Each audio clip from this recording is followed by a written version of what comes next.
pagi buat ibu dan teman-teman semuanya. Pagi. Hari ini kelompok 6 akan mempresentasikan hasil pekerjaan mereka. Buat kelompok 6 dipersilakan. Sebelum kami presentasikan hasil dari tugas yang sudah kami lakukan, izinkan kami untuk memperkenalkan diri terlebih dahulu. Perkenalkan, saya Loris Sugeng dengan NIM 30. Perkenalkan, nama saya Bartua Seniper dengan NIM 31. Perkenalkan, nama saya Iman dengan NIM 34. Perkenalkan, nama saya Kevin dengan NIM 28. Di sini kami akan mempresentasikan yang pertama ialah dampak simbolis industri pada isu lingkungan hidup di Asia Pasifik. Yang pertama, populasi dan industrialisasi yang meningkat, dampak pada ekosistem laut. Dampaknya ialah limbah industri yang tidak dikelola dengan baik dapat mencemari laut dengan bahan kimia berbahaya. Yang kedua, peningkatan limpasan pertanian dapat menyebabkan pertumbuhan alga yang berlebihan. Yang ketiga, penangkapan ikan yang berlebihan dapat mengganggu keseimbangan ekosistem laut. Untuk relevansi dengan simbolik industri, yaitu dengan meminimalkan limbah dan penggunaan sumber daya dapat mengurangi tekanan terhadap ekosistem laut. Misalnya industri kelapa sawit dalam simbol simbiosis dapat mengelola limbah cair menjadi pupuk organik.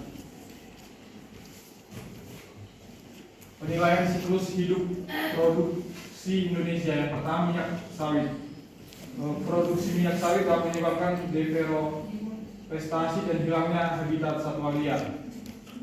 Kompleks simbiosis dapat mencari sumber minyak sawit berkelanjutan tersertifikat. Yang kedua, batu bara. Pembakaran briket batu bara menghasilkan emisi gas rumah kaca yang berkontribusi pada perubahan iklim. Yang ketiga, gas alam. Gas alam merupakan bahan bakar fosil yang bersih dibanding batu bara, tetapi tetap menghasilkan emisi gas rumah kaca. Yang keempat, ferroalloy. Ferroalloy dapat menghasilkan polusi udara dan air. Dapat menerapkan teknologi pengendalian pencemaran udara dan air yang efektif. Yang keenam, semen. Produksi semen berkontribusi terhadap emisi gas rumah kaca. Yang ketujuh, karet.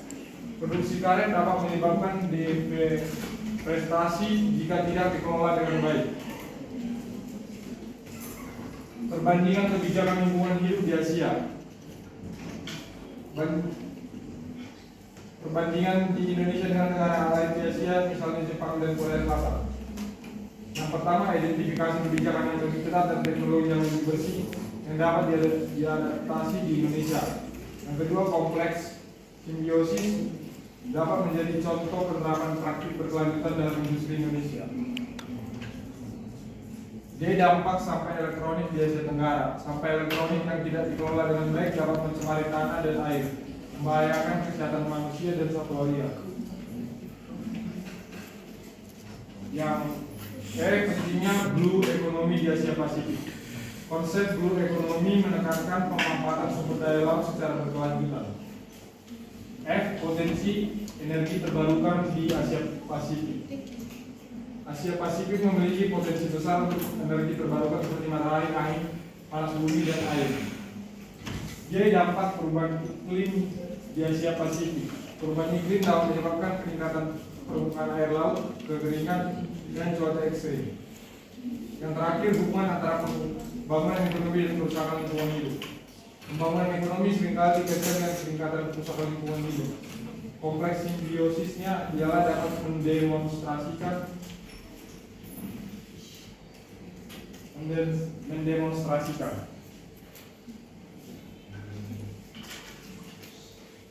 Dua, simbiosis industri dan keberlanjutannya dari Asia Tenggara. A. Kawasan industri ekologis dengan simbiosis industri. Yang pertama adalah efektivitas sinergi. Industri yang ditempatkan dalam kawasan ini memiliki peluang simbiosis yang dapat dimanfaatkan antar industri. Misalnya, panas buangan dari pabrik baja dapat digunakan untuk membuat lumpur di pabrik pengolahan air. Kedua, optimalisasi infrastruktur. Infrastruktur bersama yang dapat dimanfaatkan oleh seluruh industri di kawasan ini dapat berupa fasilitas pengolahan limbah terpadu, jaringan pipa untuk pengeluaran air, alat energi antar industri, dan fasilitas transportasi internal dan efisien. Ketiga, ada peningkatan keberlanjutan. Diterapkan juga prinsip keberlanjutan lainnya dalam desain kawasan ini adalah untuk menggunakan energi terbarukan untuk memenuhi kebutuhan energi kawasan. terapkan desain bangunan dan hemat energi dan percobaan kawasan dengan penanaman pohon. B. Ruang hijau perkotaan dan simbiosis industri. Seperti taman dan hutan kota memiliki peranan penting dalam meningkatkan ketahanan ekologi dan keberlanjutan kota-kota besar di Asia, termasuk kota tempat kompleks simbiosis kita berada. Ada beberapa manfaat dari ruang hijau. Yang pertama, menyerap polusi udara industri. Kedua, mengurangi efek pulau perubahan perkotaan. Ketiga, meningkatkan resapan air hujan dan mengurangi risiko banjir. Keempat, menjadikan habitat bagi suku raja dan meningkatkan kualitas hidup bagi masyarakat sekitar. Integrasi dengan simbiosis industri. Simbiosis ini dapat berkontribusi pada pengembangan ruang hijau perkotaan dengan beberapa cara. Pertama, alokasi sebagai lahan kawasan terjadi ruang hijau. Kedua, bekerjasama dengan pemerintah daerah untuk penanaman pohon di sekitar kawasan industri. Tiga, mendukung program masyarakat dalam pelestarian ruang hijau perkotaan. Dengan menerapkan konsep simbiosis industri dan integrasi ruang hijau perkotaan, dapat berkontribusi pada pengembangan industri yang berkelanjutan dan ramah lingkungan di Asia Tenggara. Yang ketiga, peran dan tanggung jawab pemerintah Indonesia dalam pelestarian lingkungan hidup. Dalam upaya menjaga pelestarian lingkungan hidup, tiga cabang pemerintah Indonesia memiliki peran dan tanggung jawab yang saling melengkapi. Yang pertama adalah badan legislatif. Badan legislatif berfungsi untuk membuat undang-undang dan peraturan lingkungan hidup. Kemudian di lembaga yang kedua adalah badan eksekutif. Badan eksekutif menerapkan dan menjalankan kebijakan lingkungan hidup tersebut.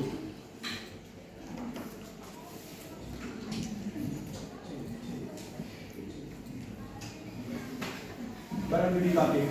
Badan yudikatif berfungsi untuk mengawasi kepatuhan mengenai hukum yang telah dijalankan oleh badan-badan sebelumnya.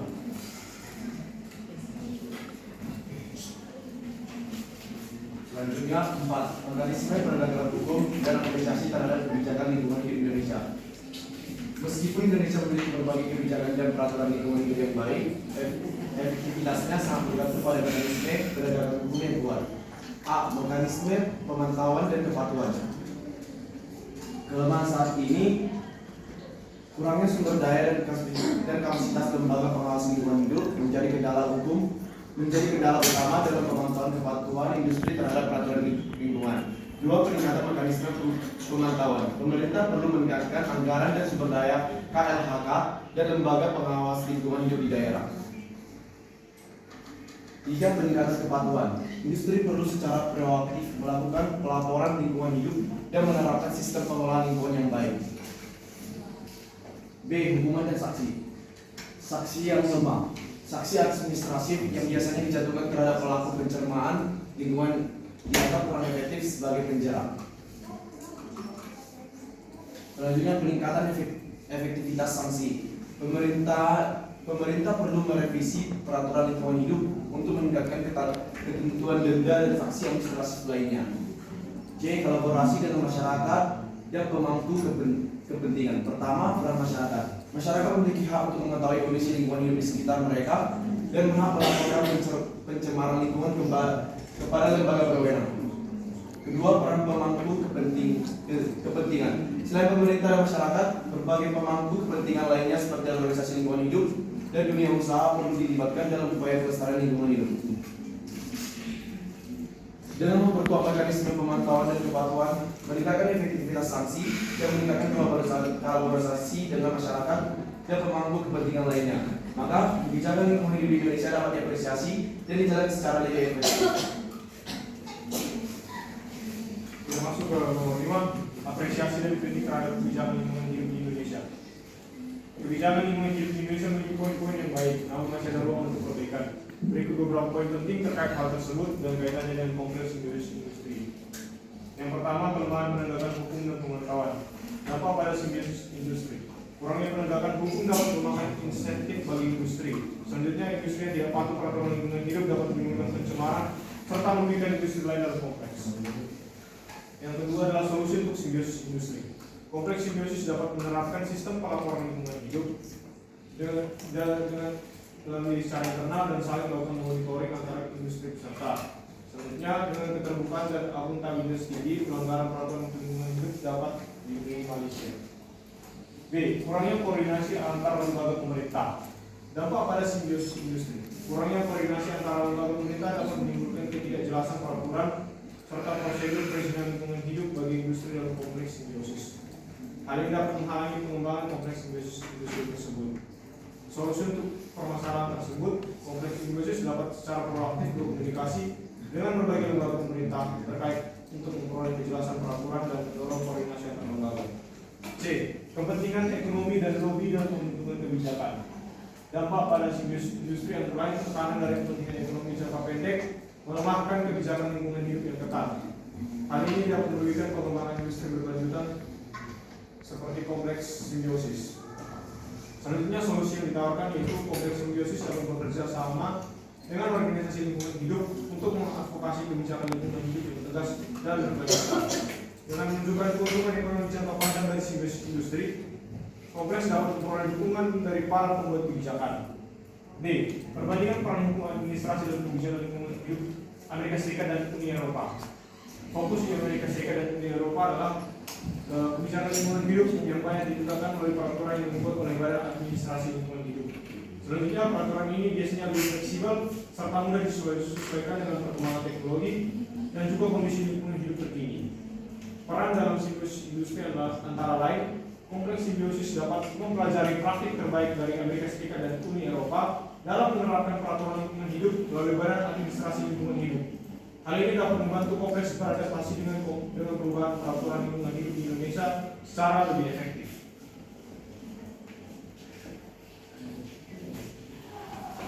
Selanjutnya yang keenam ialah evolusi opini publik tentang perlindungan lingkungan hidup di Indonesia. Yang pertama, pentingnya lingkungan hidup dalam hubungan internasional. Dampak pada simbiosis industri meningkatkan kesadaran global terhadap lingkungan hidup.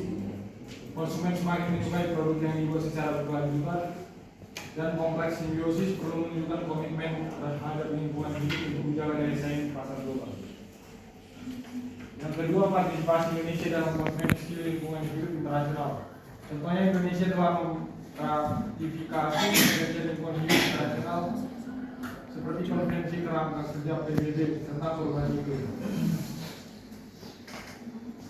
Yang C. Pengaruh lobby dalam pembentuk kebijakan lingkungan hidup. Dampaknya, kelompok kepentingan ekonomi tertentu dapat melakukan lobby untuk melemahkan kebijakan lingkungan yang ketat. Yang D.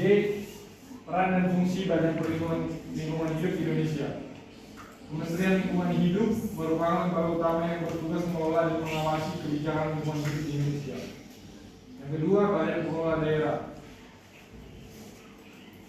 Yang E. Strategi peningkatan kebijakan dan kerjasama lingkungan hidup.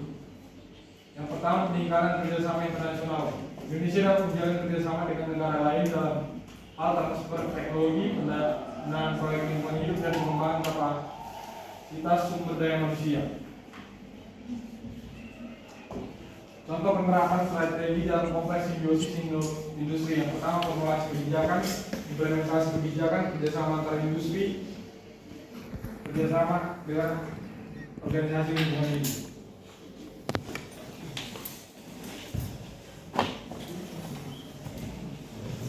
7. Waspada berbahaya dalam hasilnya dengan kompleks simbiosis industri. Berbagai jenis berbahaya yang berupa risiko yang pertama limbah umum berbahaya. Contoh baterai bekas, lampu neon, kaca bekas, warna mineral dan termometer asal. Karena mengandung bahan kimia berbahaya yang mencemari tanah dan air. Relevasi dengan simbiosis industri adalah kompleks simbiosis ini dapat memberikan fasilitas khusus untuk mengurangi limbah berbahaya dari industri peserta. B. Musuh-musuh kami bersahabat versus preventive. Istilah ini tidak secara langsung berhubungan dengan bahan berbahaya, namun menggambarkan hubungan yang kompleks. Beberapa zat tampak tidak berbahaya secara terpisah, tapi menjadi sangat berbahaya jika dicampur. Contohnya adalah membentuk pakaian dan amonia. Relevasi dengan simbiosis industri adalah kompleks perlu memiliki prosedur ketat dan penyimpanan keamanan bahan berbahaya. Karyawan harus dilatih untuk mengenali bahan berbahaya dan mengetahui potensi bahayanya jika dicampur. C. Keracunan akut dan jangka panjang. Timbul dengan cepat sebab bahan berbahaya dapat dalam jumlah besar. Keracunan dan jangka panjangnya adalah efek ini dapat terlihat dari paparan bahan berbahaya, namun dalam waktu yang lama. Contohnya adalah paparan bencana. Relevansinya dengan simbiosis industri adalah melindungi Menerapkan apa-apa untuk melindungi pekerja dari paparan berbahaya dengan alat pelindung diri atau APBD. D. Sinergi dan sinergisme. Contohnya adalah paparan timbal dan arsen secara bersamaan dapat menyebabkan kerusakan otak yang lebih parah dibandingkan dengan paparan racun singkat tersebut. Relevansinya dengan sinergi adalah mengetahui potensi sinergi antara bahan berbahaya yang digunakan di dalam kompleks dan mengganti bahan berbahaya dengan alternatif teknologi aman atau menerapkan kontrol teknik untuk mengurangi risiko paparan. Populasi permanen dan sementara. Contohnya adalah merkuri dan plastik. Polusi sementara adalah polutan yang terjadi secara alami dalam faktor yang meningkat, contohnya adalah limbah organik.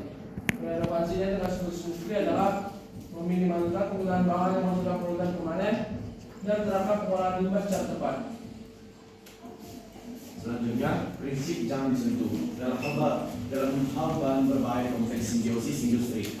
Pertama, batas tambang paparan bahan berbahaya dan penetapannya. 2. Jalur masuk bahan berbahaya dan ke dalam tubuh. 3. Jalur masuk bahan berbahaya ke lingkungan. Ketiga poin tersebut saling terkait dan menjadi dasar bagi pengolahan bahan berbahaya yang aman dan bertanggung jawab di kompleks simbiosis industri. Yang ke-9, bahan berbahaya dan kebijakan lingkungan hidup.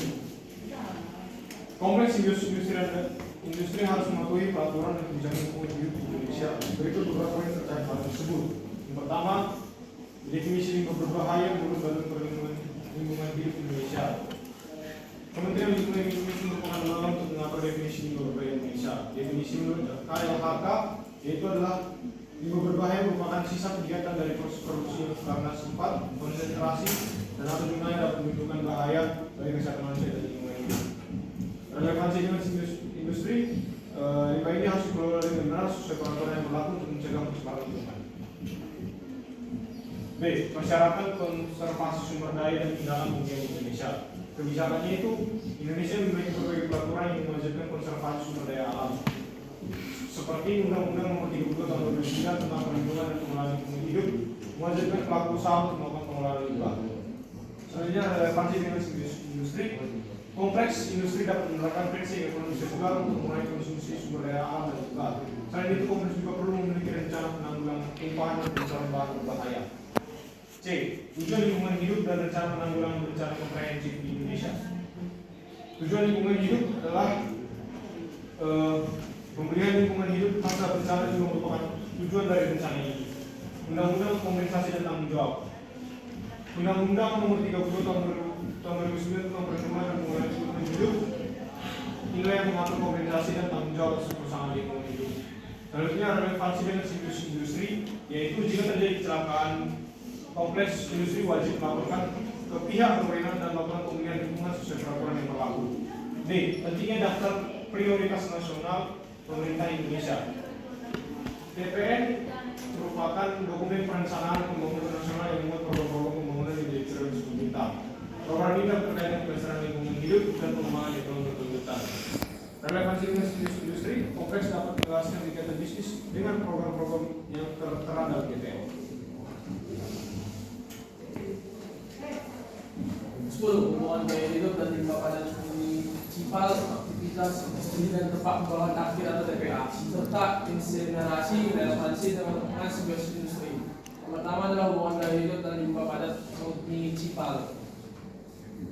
Dampak gaya hidup, konsumsi kemasan sekali pakai, makan siap saji dan barang elektronik yang cepat usang turut meningkatkan produksi sampah padat municipal atau sampah rumah tangga. Relevansi dengan industrinya adalah mengurangi sampah dengan mendorong produksi barang yang tidak lama dan mengembangkan kemasan yang ramah lingkungan. B. Masalah terkait tempat pembuangan akhir atau TPA modern dari sudut pandang industri. Kapasitas terbatas. Kapasitas terbatasnya adalah TPA memiliki kapasitas terbatas dan pada akhirnya akan penuh. Pencemaran lingkungannya adalah dapat mencemari air, tanah, dan udara. Emisi gas rumah dan kaca. Pembusukan sampah TPA dapat menghasilkan gas metana. Relevansi dengan simbiosis industrinya adalah pertama, kompleks industri mengurangi ketergantungan pada TPA dan mengurangi limbah dengan mendaur ulang limbah industri dan mengembangkan produk yang dikembangkan kembali. C. Kondisi limbah dapat insinerasi lebih disukai dibandingkan TPA. Mengurangi volume sampah, produksi energi, dan cocok untuk lahan terbatas. Namun, insinerasi juga memiliki kelemahan, yang pertama adalah polusi udara dan abu kebakaran.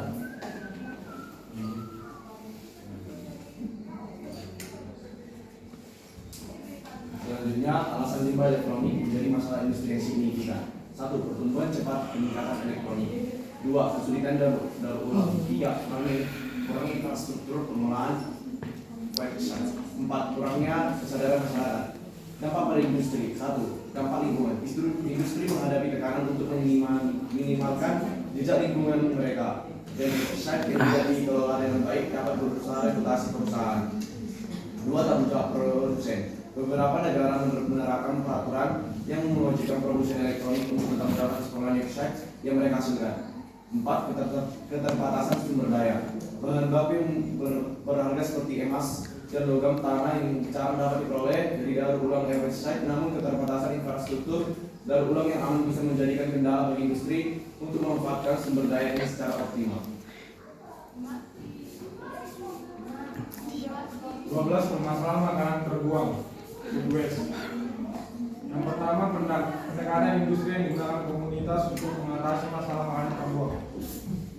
Yang pertama, donasi pangan, pengomposan komunal, pengembangan aplikasi penyelamat makanan, bank makanan, produksi pangan ternak alternatif. Alasan mengapa makanan terbuang menjadi masalah industri yang semakin besar. Yang pertama, standar estetika yang kuat. Supermarket dan retail memiliki standar estetika yang ketat untuk produk makanan yang mereka jual. Produk yang sedikit cacat atau tidak memiliki bentuk yang sempurna seringkali dibuang meskipun masih ada aman dikonsumsi. Dampak pada industri. Yang pertama, kehilangan keuntungan, kerusakan reputasi. Dampak pada lingkungan, produksi makanan membutuhkan berbagai sumber daya alam seperti air dan tanah dan energi. Makanan yang terbuang berarti sumber daya tersebut terbuang percuma dan dapat menyebabkan kerusakan lingkungan.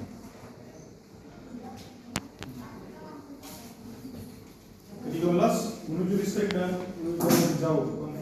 Konversi gas TPA menjadi energi kompleks industri.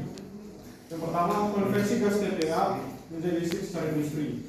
Pada prosesnya, gas TPA yang diekspresi dan itu dikumpulkan melalui jaringan singkong bawah tanah. Relevansi dengan simbiosis industri, listrik yang dihasilkan dapat digunakan untuk memenuhi kebutuhan energi kompleks. B. Manfaat potensial pemanfaatan metanan TPA untuk pengelolaan sampah dan produksi energi. Manfaatnya itu antara lain pengurangan emisi gas rumah kaca, pengurangan tergantungan pada bahan bakar fosil, penghematan biaya, peningkatan keberlanjutan, dan selanjutnya C. Perbandingan kebijakan lingkungan hidup Amerika Serikat dan Uni Eropa. Di Amerika Serikat sendiri, beberapa negara bagian memiliki kebijakan tersendiri terkait pemanfaatan gas TPA untuk energi. Sedangkan di Uni Eropa, Landfill Methane Directive mewajibkan negara anggota Uni Eropa untuk mengurangi emisi metana dari landfill. Relevansi dengan simbiosis industri, pemanfaatan gas TPA dapat membantu kompleks memenuhi persyaratan peraturan tersebut dan sekaligus berkontribusi pada upaya mitigasi perubahan iklim. Demikianlah presentasi dari kelompok 6. Jika ada pertanyaan, kami persilakan. Perkenalkan, nama saya Fibri.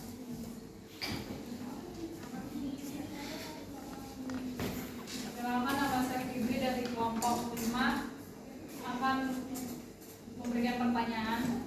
Bagaimana dampak peningkatan populasi dan industrialisasi terhadap ekosistem laut di Asia Pasifik, dan apa yang dapat dilakukan kompleks simbiosis industri untuk mengurangi dampak negatif tersebut?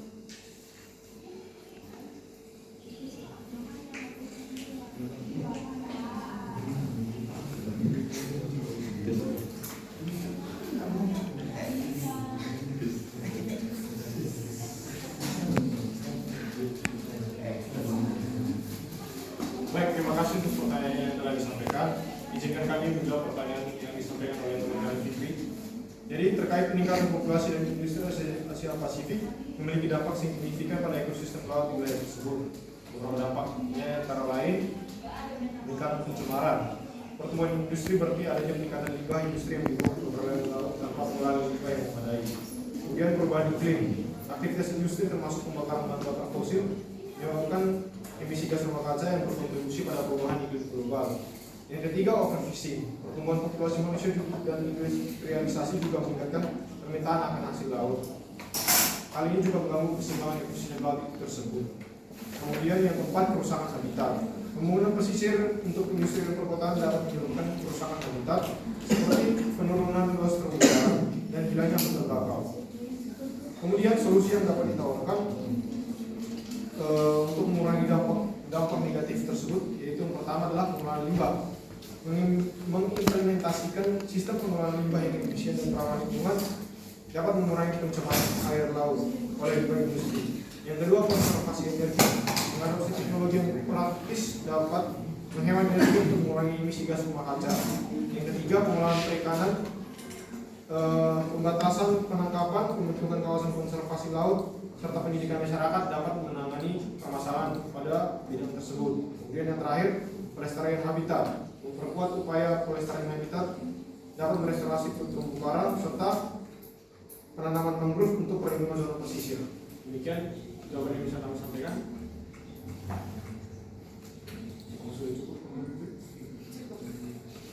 Baiklah, demikian hasil presentasi dari studi tadi dari kelompok 6.